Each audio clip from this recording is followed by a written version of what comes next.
Lecture number 5। स्वागत है आप सभी का इस वरदान बेच के अंदर। और आप सभी जानते हैं कि यह वरदान बेच हम सभी संडे के दिन जो पढ़ते हैं, और खासकर भारतीय संविधान को हम जो खासकर जितने भी रेलवे की पीवाईक्यू सवाल हम लोगों को देखने को मिलते हैं, इसी वरदान बेच के अंदर संडे के दिन हमारी कॉन्स्टिट्यूशन की यहाँ पर क्लास देखने को मिलती है। संडे के दिन नहीं हुई थी, एक लंबा हमें गैप जो देखने को मिलेगा, तो मैंने विचार किया कि नहीं, इस क्लास को आज ही लेना उचित रहेगा। तो मैं आप सभी का इस क्लास में स्वागत करूंगा। यदि आप लोग इस चैनल पे पहली बार आए होंगे तो इस क्लास को लाइक करने के साथ चैनल को जरूर सब्सक्राइब कर लीजिएगा। चलिएगा बढ़ेंगे हम लोग भारतीय संविधान के लेक्चर नंबर 5 के पहले प्रश्न के साथ में। और पहला प्रश्न जो हम लोगों को देखने को मिलेगा, ये सवाल मैंने आप सभी को होमवर्क में दिया था लास्ट टाइम, आप सभी जानते हैं। सवाल इस प्रकार से था कि देवगढ़ के दशावतार मंदिर के बारे में हमें विचार करना है कि कौन सा, ये जो 4 ऑप्शन देखने को मिलेंगे इसमें से मुख्यतः हमें गलत देखने को मिलेगा। यह मंदिर भगवान विष्णु को समर्पित है, यह बात मैंने आप लोगों को कहा था, यह बात बिल्कुल हमें सही देखने को मिलेगी। भगवान विष्णु को ही समर्पित यह मंदिर कहा जाता है। सेकंड ऑप्शन देखने को मिलेगा, यह गुप्त काल का प्रथम शिखर मंदिर है, बिल्कुल हमें यह बात भी सही यहां पर देखने को मिलती है। थर्ड ऑप्शन देखने को मिलेगा, यह मंदिर वर्तमान में मध्य प्रदेश में है, नहीं, यह वर्तमान में हम लोगों को झांसी, कहां पर, झांसी यूपी में हम लोगों को यहां पर देखने को मिलेगा। ठीक है, देखो ये प्रमुख रूप से हम लोगों को यहां पर मंदिर देखने को मिले थे। मैंने आप लोगों से पहले भी कहा था, एक बात आप लोगों को याद होगा कि गुप्त काल, यही गुप्त काल से भारत में जो मंदिर बनाने की शैली है, मंदिर बनाने की जो शैली का जन्म हुआ है भारत में, वो हम लोगों को इसी गुप्त काल के अंतर्गत यहां पर देखने को मिलेगा। ये आप सभी को यहां पर याद होना चाहिएगा। और फिर उसी के बाद यदि आप लोगों से सवाल पूछा कि गुप्त काल की शैली क्या हुआ करती थी, यानी किस शैली में जो इन लोगों ने भारत में मुख्यतः मंदिरों का निर्माण किया था, तो जवाब होगा नागर शैली। कौन शैली? नागर शैली में इन लोगों ने जो बिल्डअप किए थे।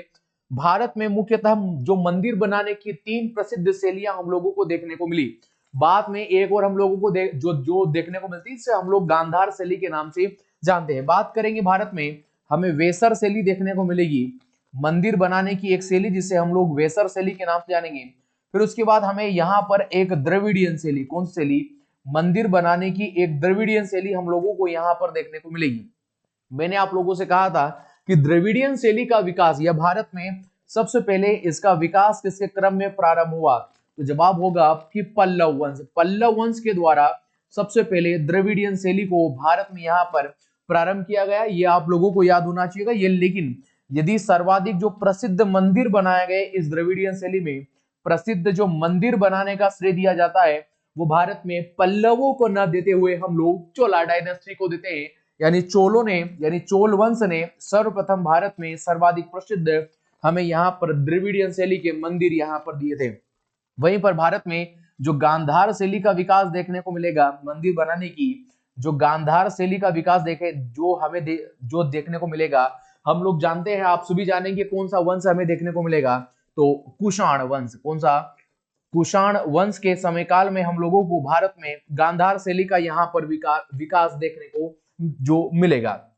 आप लोगों को याद होना चाहिए, इसी शैली के अंदर एक तिगवा का जो मंदिर हमें कहां पर देखने को मिलेगा है, ये गुप्त काल का फेमस टेंपल देखने को मिलेगा, जो हम लोगों को यहाँ पर जबलपुर में, कहां पर? जबलपुर में हम लोगों को यहाँ पर देखने को मिलेगा। ये आप सभी को यहाँ पर याद होना चाहिएगा। इसके बिहार पर हम बोलेंगे कि ऑप्शन नंबर सी सही नहीं होगा, बाकी जितने भी हमें 2 ऑप्शन देखने को मिलेंगे, ये हमें बिल्कुल यहाँ पर राइट आंसर देखने को मिलेगा। चलिएगा बढ़ेंगे आज की क्लास के पहले प्रश्न के साथ में। और जो पहला प्रश्न हम लोगों को देखने को मिलेगा, ये जितने भी प्रश्न देखने को मिलेंगे वो संविधान सभा से, मैं पहले ही क्लियर कर रहा हूं कि संविधान सभा से हम सभी को यहाँ पर ये प्रश्न देखने को मिलेंगे। देखिएगा, जो पहला प्रश्न हम लोगों को यहाँ पर देखने को मिलेगा, देखिए 1 मिनट, ये दिक्कत आ रही, इस दिक्कत को दूर करेंगे।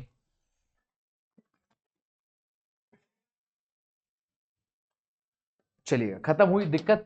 चलो देखो, पहला प्रश्न देखने को मिलेगा कि स्वतंत्रता के पूर्व, प्रश्न इस प्रकार से है, पूरे प्रश्न को रीडिंग जरा पढ़िएगा।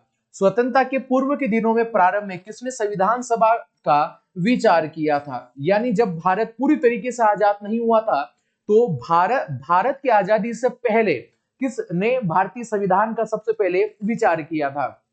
अब यहाँ पर चार व्यक्ति हम लोगों को देखने को मिलेंगे।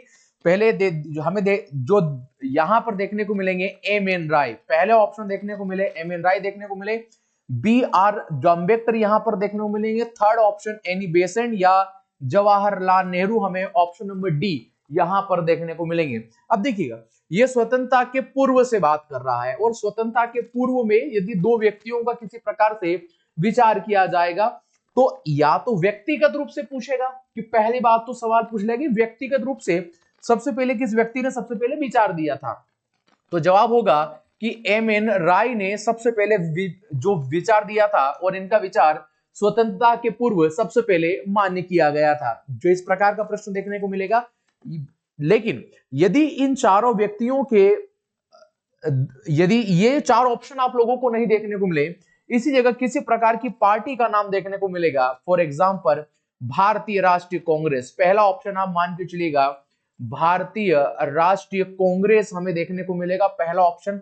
सेकंड हमें देखने को मिलेगा स्वराज पार्टी, कौन सी पार्टी? स्वराज पार्टी देखने को मिलेगा।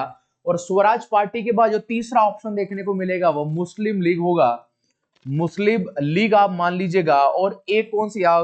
हिंदू महासभा, हिंदू महासभा। ये प्रमुख रूप से चार पार्टियों के नाम आप सभी के सामने लिखे गए।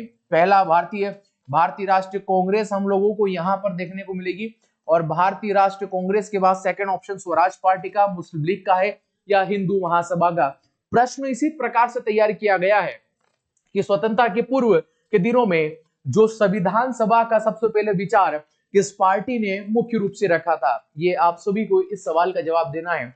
पहला ऑप्शन आप सभी को देखने को मिलेगा भारतीय राष्ट्रीय कांग्रेस, सेकंड ऑप्शन देखने को मिलेगा स्वराज पार्टी, थर्ड ऑप्शन मुस्लिम लीग होगा, या हिंदू महासभा। मैं मान के चलूंगा कि आप सभी ने बिल्कुल राइट आंसर दिया होगा कि भारतीय राष्ट्रीय कांग्रेस, जो बिल्कुल पूरी तरीके से गलत होगा। यह आप सभी को याद होना चाहिएगा कि स्वतंत्रता के पूर्व यदि किसी पार्टी ने भारतीय संविधान सभा का जो भारत में सबसे पहले जो विचार दिया था, वो भारतीय राष्ट्रीय कांग्रेस न होकर स्वराज पार्टी हुआ करती थी। और स्वराज पार्टी ने यह विचार भी कब दिया था, तो याद होना चाहिएगा कि 1934 में, यानी 1934 में इन्होंने सबसे पहले विचार दिया था। तो ये आप सभी को यहाँ पर याद होना चाहिएगा। मुस्लिम लीग नहीं होगा, हिंदू महासभा नहीं होगा। ऑप्शन नंबर बी पर इस प्रकार से हम लोग जाएंगे, जो कि हमारे सवाल का बिल्कुल राइट आंसर यहाँ पर देखने को मिलेगा। मैं मान के चलूंगा कि आप सभी को समझ में आ रहा होगा। चलिएगा सवाल नंबर 3 पर चर्चा करेंगे। और सवाल नंबर 3 जो हमें देखने को मिलेगा, एक निर्वाचित संविधान सभा। देखो शब्द इस प्रकार से है कि एक निर्वाचित संविधान सभा, मतलब वैसी संविधान सभा जो अभी बनी नहीं है, जिसका अभी विचार ही किया जा रहा है। एक निर्वाचित संविधान सभा द्वारा भारत के संविधान का निर्माण करने का प्रस्ताव रखा गया। अब यहां पर सबसे पहले पेशकश की गई, यानी प्रस्ताव रखा गया। मतलब निर्वाचित संविधान सभा यानी ऐसी संविधान सभा जो निर्वाचित होगी, लेकिन वर्तमान समय में उसका कोई अस्तित्व या बोलबाला हमें भारतवर्ष में नहीं देखने को मिलेगा। तो चार ऑप्शन देखने को मिले। साइमन कमीशन, आप सभी जानते हैं कि 1928 में भारत में मुख्यतः साइमन कमीशन का बोलबाला देखने को मिला। ठीक है, इसके बाद क्रिप्स मिशन भारत में 1942 में हमें आता हुआ देखने को मिलेगा। भारत सरकार अधिनियम या भारत शासन एक्ट 1935 हमें देखने को मिलेगा। अब आप इस बात पर जरा विचार कीजिएगा कि एक निर्वाचित संविधान सभा का यदि पेशकश की गई है, तो सबसे पहले क्रिप्स मिशन 1942 के द्वारा भारत में निर्वाचित संविधान सभा का विचार किया गया था। क्रिप्स जो मिशन के अंदर भारत को ऑफर दिया था, यदि सेकेंड विश्व युद्ध में जो सेकेंड वर्ल्ड वार होगा, यदि सेकेंड वर्ल्ड वार में भारतीय सेना को यदि शामिल कर लिया जाएगा, उसके उपरांत हम लोग भारत में एक संविधान सभा का निर्माण करेंगे। यह पेशकश की गई थी क्रिप्स मिशन 1942 में। तो याद करिएगा, इस प्रकार से सबसे पहले प्रस्ताव दिया है। तो प्रस्ताव देखने को मिलेगा, जब भी देखने को मिलेगा वो क्रिप्स मिशन 1942 के तहत हम लोगों को यहाँ पर देखने को मिलेगा। मैं मान के चलूंगा आप सभी को समझ में आ रहा होगा। इसके बाद हमें देखने को मिलेगा, देखो अब यहाँ पर सवाल इस प्रकार से, भारतीय संविधान सभा का गठन किया गया था, मतलब किसकी सिफारिश पर भारत में यानी किसके आधार पर भारत में एक संविधान सभा का गठन किया गया था, ऐसा हम लोगों से सवाल पूछा है। भारत सरकार अधिनियम 1935 के अंतर्गत, जो बिल्कुल पूरी तरीके से गलत होगा। क्रिप्स मिशन 1942 अभी हम लोग समझ चुके हैं इसको क्या है, तो कैबिनेट मिशन 1946 हम लोगों को यहां पर देखने को मिलेगा, यानी कैबिनेट मिशन, ठीक है। यानी इसी कैबिनेट मिशन के द्वारा आप लोगों को यहां पर याद होना चाहिए, कैबिनेट मिशन 1946 के द्वारा भारतीय संविधान सभा का यहां पर निर्माण किया जाता है। आपसे पूछेगा कि इसकी पहली बैठक का भी आयोजन कब किया जाता है, तो आप याद रखिएगा 9 दिसंबर और 1946 को यहां पर किया गया। कितने सदस्य यहां पर भाग लेते हैं, तो जवाब होगा कि 284 सदस्यों ने ही पहली बैठक में भाग लिया।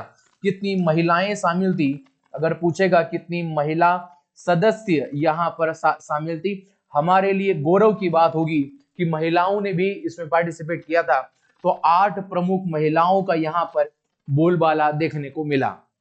तो ऑप्शन नंबर सी पर जाएंगे, जो कि हमारे सवाल का इन चारों प्रारूपों के अंतर्गत सही आंसर देखने को मिलेगा। सवाल नंबर 5 जो हम लोगों को देखने को मिलेगा, सवाल इस प्रकार से है, इन व्यक्तियों में से कौन कैबिनेट मिशन का सदस्य नहीं था? William Wood, Pethick Lawrence, Stafford Cripps, Alexander. तो विलियम वुड कौन नहीं था? विलियम वुड हम लोगों को नहीं देखने को मिलेगा। तो ऑप्शन नंबर ए पर ही जाएंगे, जो कि हमारे सवाल का बिल्कुल राइट आंसर होगा।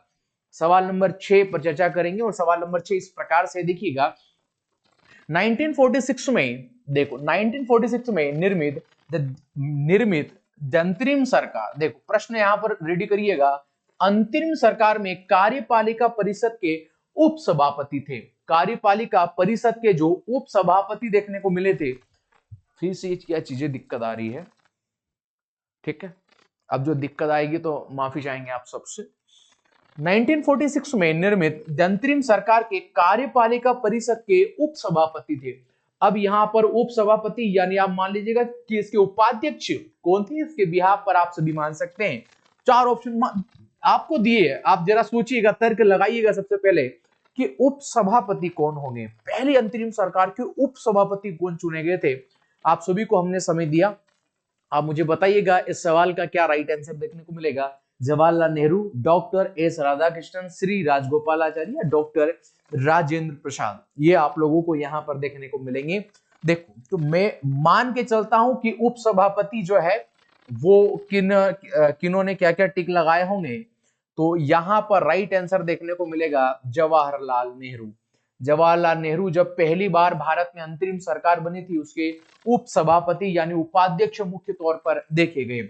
सवाल पूछेगा कि सभापति कौन थे, सभापति का जिक्र होगा जब भी, तो याद करिएगा उस समय के जो भी वायसराय हुआ करते थे, वायसराय थे, वो मुख्य रूप से भारत में उसी, यही जो आप लोगों की अंतरिम सरकार देखने को मिलती है, इसके सभापति यहां पर चुने गए, ठीक है। तो ये आप सभी को याद होना चाहिए, ये यहां पर सभापति, और यहां पर आप लोगों से सवाल पूछ लेगा कि उप सभापति के बारे में, तो उप सभापति के बारे में आप सभी याद होना चाहिए, आप सभी को जवाहरलाल नेहरू साहब यहां पर देखने को मिलते हैं।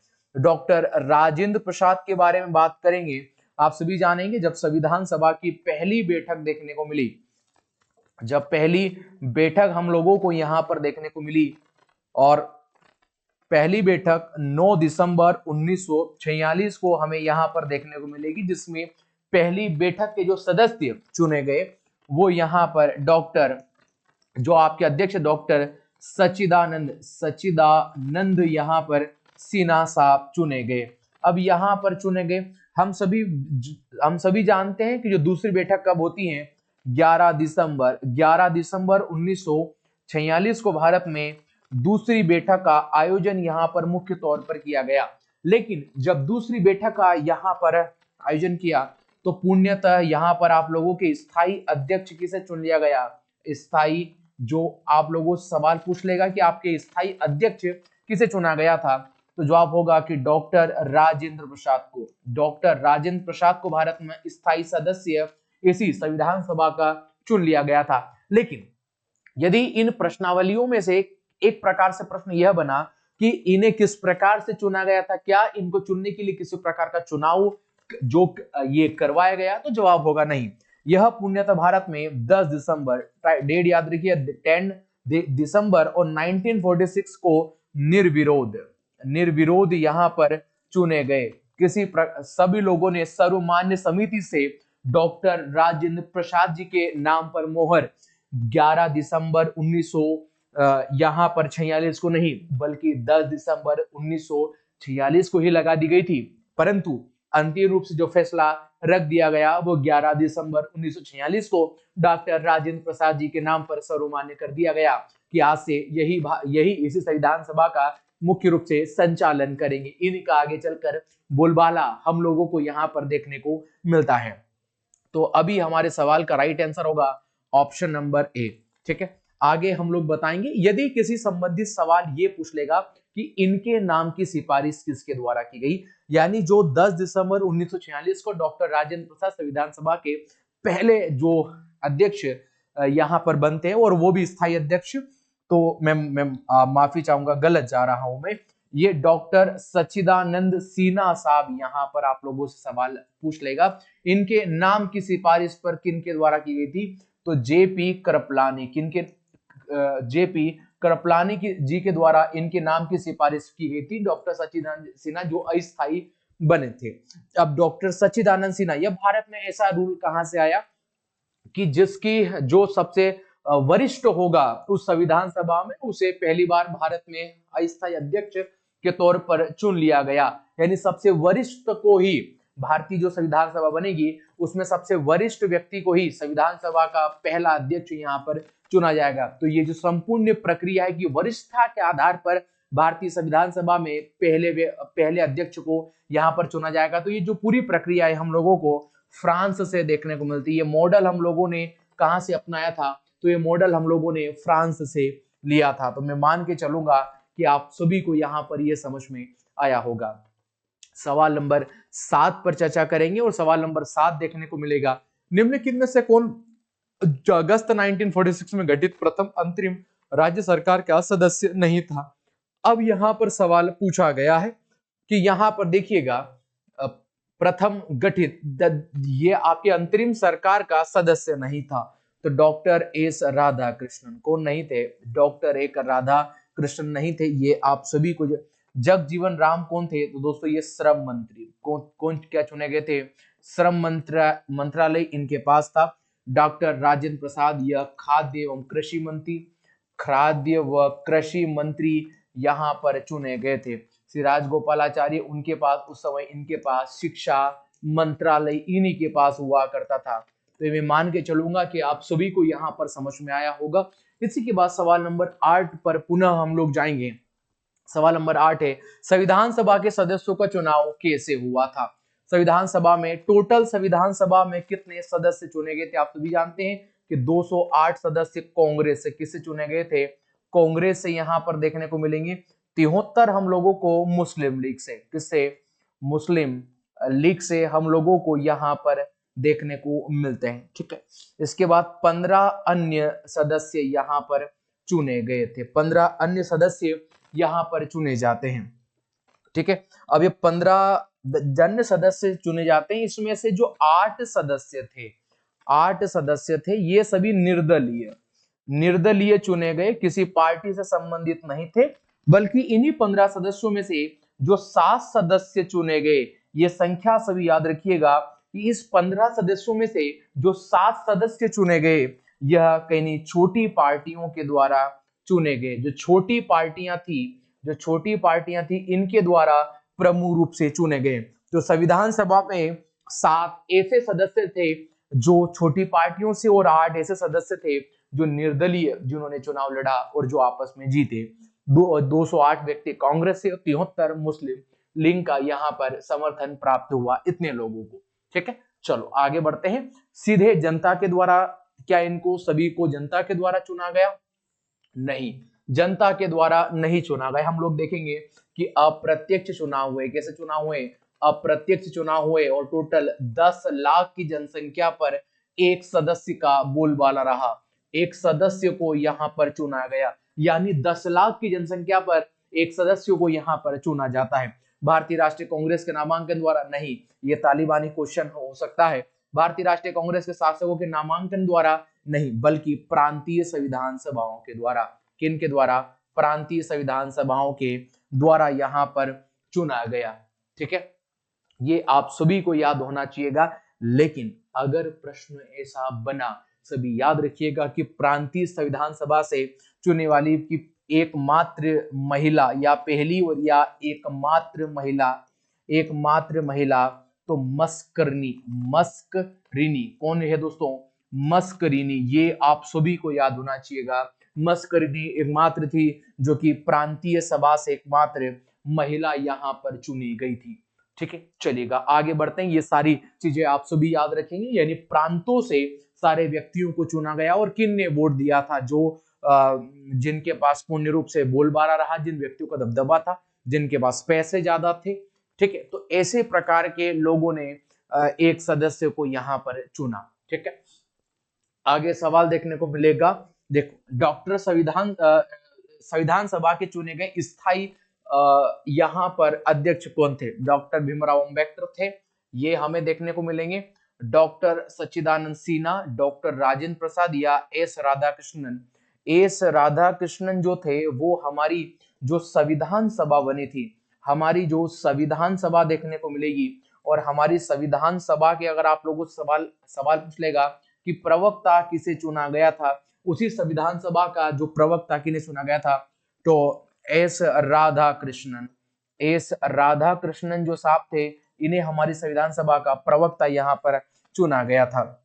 डॉक्टर राजेंद्र प्रसाद, ये भी यहाँ पर गलत होगा। डॉक्टर सच्चिदानंद सिन्हा, अब देखो ये स्थायी सदस्य, डॉक्टर राजेंद्र प्रसाद ही यहाँ पर स्थायी सदस्य चुन ले गए थे। तो ऑप्शन नंबर बी पर जाएंगे, डी पर जाएंगे, जो कि हमारे सवाल का बिल्कुल राइट आंसर यहाँ पर देखने को मिलेगा। चलिए, इन बिहाफ पर हम बोल सकते हैं कि ऑप्शन नंबर सी बिल्कुल राइट आंसर होगा। चलिएगा आगे बढ़ते हैं, और आगे बढ़ने के बाद सवाल नंबर 10 पर देखने को मिलेगा, संविधान सभा के सम्मुख संविधान का प्रस्ताव किसने रखा था? अब ये संविधान का प्रस्ताव, ये जो प्रस्तावना है, यानी जो हमने उद्देशिका जिनके द्वारा बनाई गई, यह उद्देशिका किन के द्वारा यहाँ पर रखी गई? तो किन के द्वारा यहाँ पर रखी जाती है? आप सभी को याद होना चाहिएगा कि यहाँ पर जो जवाहरलाल नेहरू द्वारा, बी आर अम्बेडकर के द्वारा, बी एन राव के द्वारा, या फिर जो है वो सभी महात्मा गांधी जी के द्वारा। तो ये कब हुआ था? ये जवाहरलाल नेहरू जी के द्वारा भारत में पेश की थी। बाद में इसे 22 दिसंबर, डेट याद रखिएगा, 22 दिसंबर और 1946 को इसको हम लोगों ने स्वीकार भी कर लिया गया। ये भी आप सभी को याद यहाँ पर होना चाहिएगा। जैसे हम लोग बात करते हैं कि हम लोग बात करते भारत की जो प्रारूप समिति, भारत की प्रारूप समिति की हम लोग बात करते हैं, या भारत की, यार मैं क्या पढ़ा रहा हूं, जो भारतीय, यहाँ पर याद होना चाहिए, जो भारतीय संविधान सभा बनेगी और भारतीय संविधान जो सभा हमें बनती हुई देखने को मिलेगी, इसके लिए आप सभी जानते हैं कि एक प्रारूप समिति बनाई गई। और यह जो प्रारूप समिति थी, आप लोगों को याद होना चाहिएगा, यह प्रारूप समिति कब बनाई गई थी? 29 अगस्त याद होना चाहिएगा 1947, ये डेट आप सभी को याद होना चाहिएगा। इसमें 7 सदस्य शामिल होते और इसके जो अध्यक्ष थे वो डॉक्टर भीमराव अंबेडकर साहब यहाँ पर चुने जाते हैं। ठीक है, लेकिन जैसे हम लोग बात करते हैं कि म्यांमार एक देश देखने को मिलेगा, उसी देश का जो प्रारूप है, उसके संविधान बनाने के लिए जो प्रारूप तैयार किया गया था, वो भी एम एन राय साहब के द्वारा तैयार किया गया था। एम एन राय साहब द्वारा यहाँ पर तैयार किया गया था। तो ये सभी प्रश्नों पर आप सभी का बोलबाला रहेगा। ऑप्शन नंबर ए पर जाएंगे, जवाहरलाल नेहरू साहब के द्वारा। ठीक है, अब क्या सवाल पूछेगा कि कौन सी बैठक में इसको स्वीकार कर लिया गया था? यदि आपके ऑप्शन में या तो थर्ड आप लोगों को याद होना चाहिएगा, या 5वीं बैठक में। अब इन दोनों सवालों पर बोलबाला रहता है, लेकिन अगर मेरे हिसाब से जाएंगे तो 5वीं ही बैठक आप टिक लगाइएगा। कई बार हमें प्रश्न इसी से देखने को मिलेंगे और 5वीं ही बैठक पूर्णतः सही माना गया है। ठीक है, चलिएगा आगे बढ़ते हैं, और आगे बढ़ने के बाद सवाल नंबर 11 देखने को मिलेगा। भारत की संविधान सभा की अंतिम बैठक सही तिथि को बताइए। अंतिम बैठक कब हुआ था? 24 जनवरी 1950 को। यह वो तारीख थी जब हमें अंतिम बैठक देखने को मिली। कौन सी थी? अंतिम बैठक यहाँ पर देखने को मिलेगी। ये आप सभी को यहाँ पर याद होना चाहिए, यानी 24 जनवरी 1950 को अंतिम बैठक का दौर हम लोगों को यहाँ पर देखने को मिलता है। चलिएगा आगे बढ़ते हैं, सवाल नंबर 12 की तरफ बढ़ेंगे। और सवाल नंबर 12 जो देखने को मिलेगा, भारतीय संविधान को अंगीकृत एवं अधिनियमित हुआ था, ये कब कर लिया गया था? तो याद होना चाहिएगा, यह 26 जनवरी 1950 को यहाँ पर इसे हम लोगों ने अंगीकृत कर लिया था। ठीक है, ये आप सभी को याद होना चाहिएगा। ये आप 26 जनवरी 1950 और कितने आर्टिकल यहाँ पर स्वीकार कर लिए गए थे? तो 16 अनुच्छेद। कितने अनुच्छेद? 16 अनुच्छेद यहाँ पर स्वीकार कर लिए गए थे। एक हम लोगों ने प्रारूप समिति बनाई थी, आप सभी को याद है। वो जो प्रारूप समिति हम लोगों को 29 अगस्त 1947 को यहाँ पर देखने को मिली, लेकिन वही प्रारूप समिति ने अपनी पहली रिपोर्ट कब पेश की? यदि कभी इतना लेवल पर पूछेगा अपनी रिपोर्ट कब पेश किया गया, तो प्रारूप समिति अपनी जो रिपोर्ट पेश करती है वो अपनी रिपोर्ट कब पेश की गई? तो आप सभी को याद होना चाहिएगा, अक्टूबर 1948 को। अक्टूबर 1948 को इसी प्रारूप समिति ने अपनी पहली रिपोर्ट देश के सामने यहाँ पर पेश की। ये 1948 है, इसको 1948 टिक कर लीजिएगा। ठीक है, यहाँ पर 1948 आएगा। 1948 को यहाँ पर पहली अपनी रिपोर्ट का यहाँ पर पेश कर दी थी। ठीक है, तो ऑप्शन नंबर सी आएगा, यानी 26 नवंबर 1950 को हम लोगों ने अंगीकृत कर लिया था। सवाल नंबर 13 हमें देखने को मिलेगा। और सवाल नंबर 13, संविधान सभा का गठन किया गया किस पर? क्रिप्स में। देखो ये गठन कर लिया गया है, तो क्रिप्स मिशन तो यहाँ पर नहीं आएगा। कैबिनेट मिशन योजना के तहत, जो कि 1946 के अंदर देखने को मिला था, ये था। या फिर भारतीय स्वतंत्रता अधिनियम के अंतर्गत, ये नहीं है। माउंटबेटन योजना नहीं है। तो कैबिनेट मिशन ही हम, अब बेहद सरल सवाल था, कोई इतना टफ नहीं था, ये क्वेश्चन भी करना। ठीक है, आप लोगों को याद होगा। अगले सवाल पर चलते हैं।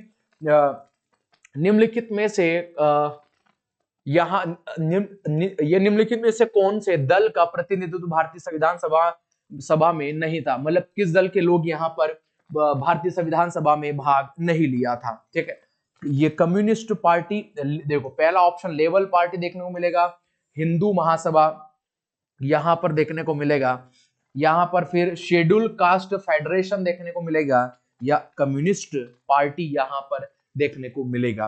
तो देखो हिंदू महासभा से एससी मुखर्जी, कौन थे बेटा? एससी मुखर्जी जो थे यहाँ पर कौन सी पार्टी चुने गए थे? हिंदू महासभा से। ये आप सभी को याद होना चाहिएगा। क्या कम्युनिस्ट पार्टी से थे या नहीं थे? तो याद होना चाहिएगा सोमनाथ लाहिड़ी।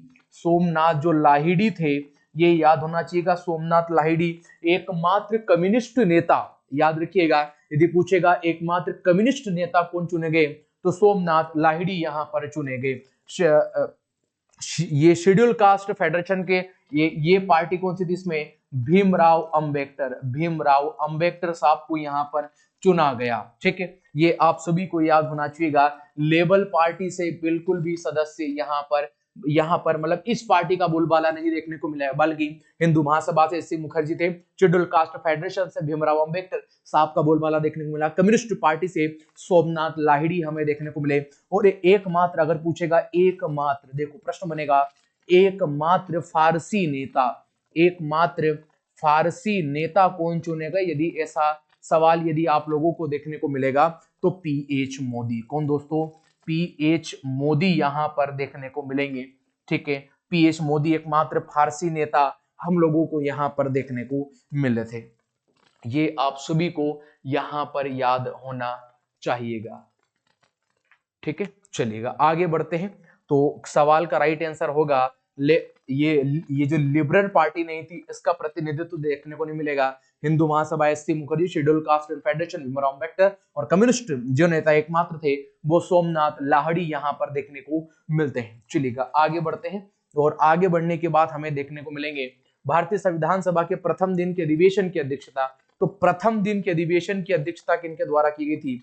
तो आप सभी जानते हैं कि डॉक्टर सच्चिदानंद सिन्हा। बड़ी बात तो नहीं है, ठीक है। ऑप्शन नंबर डी हमारे सवाल का बिल्कुल राइट आंसर होगा। चलिएगा बढ़ेंगे अगले प्रश्न पर। भारतीय क्या है, वही प्रश्न है, अध्यक्षता चेंज नहीं हुआ, चलो ये हो गया। भारतीय संविधान सभा का संवैधानिक सलाहकार किसे नियुक्त किया गया था? तो यह जो भारतीय संविधान सभा का संवैधानिक सलाहकार यहाँ पर नियुक्त किया गया था ए के अय्यर। अब देखो ये ए के अय्यर थे, ये कौन थे? तो ये सचिव बने। क्या बने थे बेटा? सचिव यहाँ पर बने। लेकिन संवैधानिक सलाहकार किन को चुना गया? तो डॉक्टर बी एन राव को। कौन चुना गया? डॉक्टर बी एन राव को यहाँ पर चुना गया। ऑप्शन नंबर सी होगा। ए के अय्यर साहब तो उस समय जो सचिव थे संविधान सभा का, ठीक है। चलो आगे बढ़ते हैं, सवाल नंबर 19 पर चर्चा करेंगे। और सवाल नंबर 19 देखने को मिलेगा, संविधान सभा द्वारा स्थापित मौलिक अधिकारों और अल्पसंख्यकों हेतु सलाहकार समिति के अध्यक्ष कौन थे? अब यहाँ पर मौलिक अधिकारों की बात कही है, मौलिक अधिकारों की।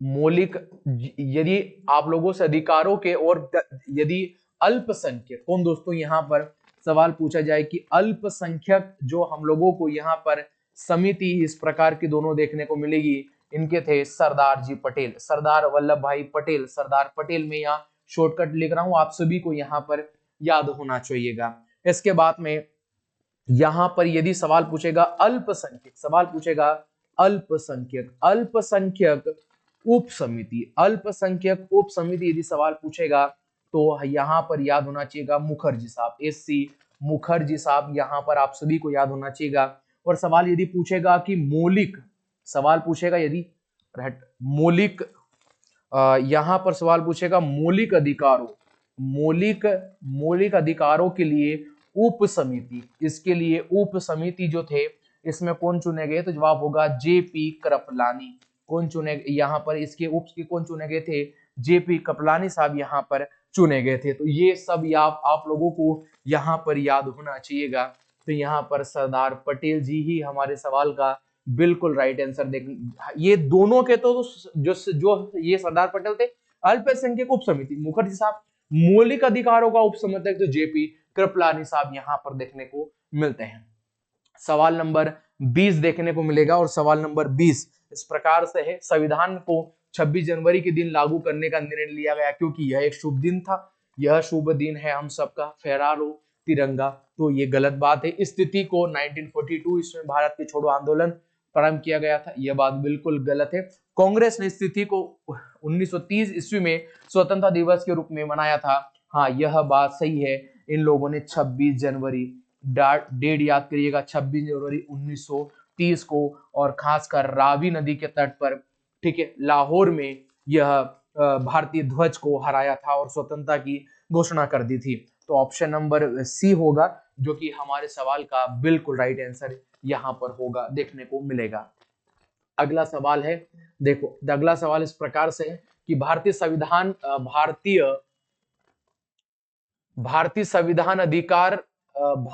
संविधान यहाँ पर अधिक कठोर तथा अधिक लचीले के मध्य एक अच्छा संतुलन स्थापित करता है। यह बात भारतीय संविधान सभा में किसके द्वारा की गई थी? Doctor Bhimrao Ambedkar, MV. पायली, या फिर यहाँ पर आप लोगों का अलेक्जेंडर विंग्स जो देके रखा है, या के.सी. व्हीलर यहाँ पर देखने को मिलेगा। तो आप सभी को याद होना चाहिए भारतीय संविधान अधिक कठोर, यहाँ पर शब्द का प्रयोग किया गया, अधिक कठोर तथा अधिक लचीले के मध्य एक अच्छा संतुलन स्थापित करता है।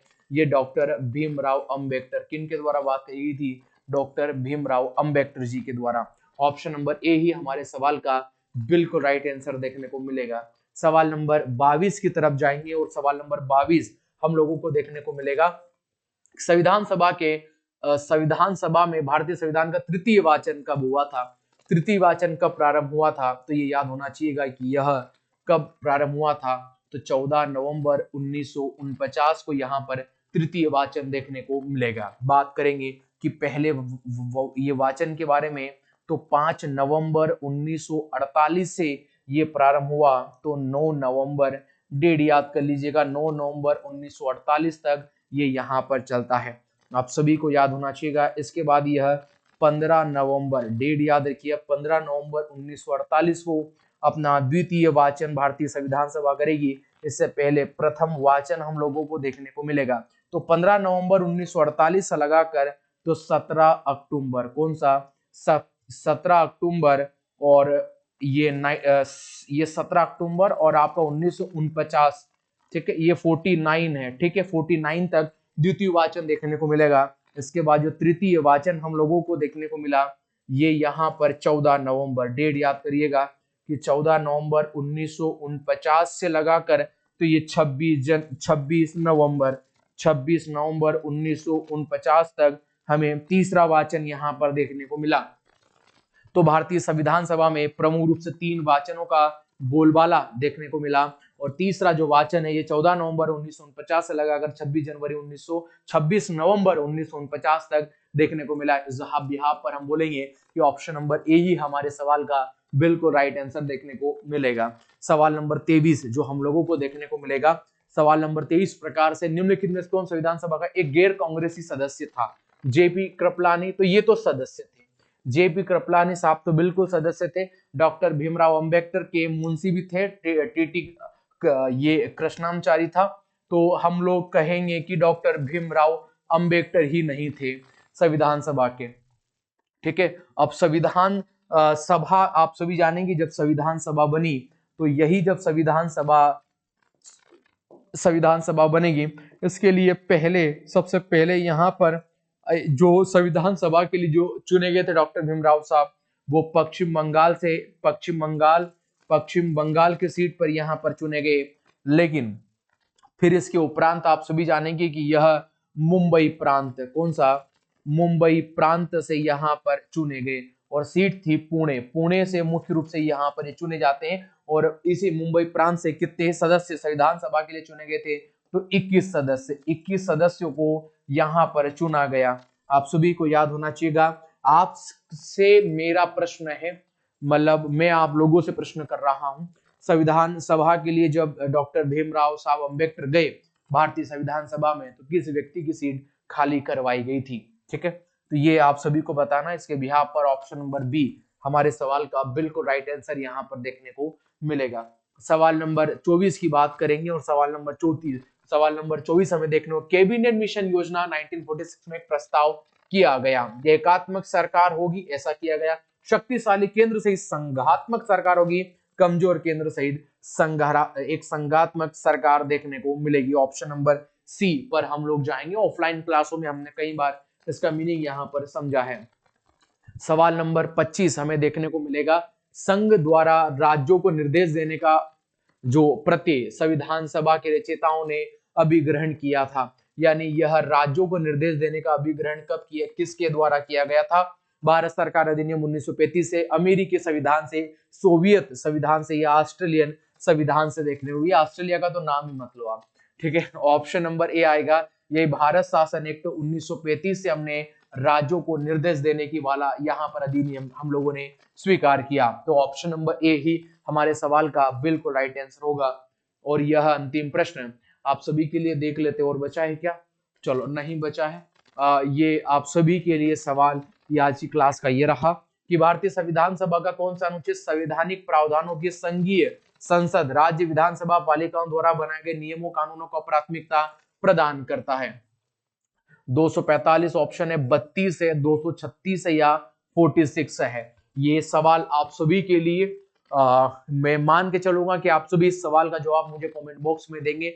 आप सभी मेरे साथ इस क्लास में जुड़े, आप सभी का धन्यवाद। मिलते हैं नेक्स्ट क्लास में, जब तक के लिए जय हिंद।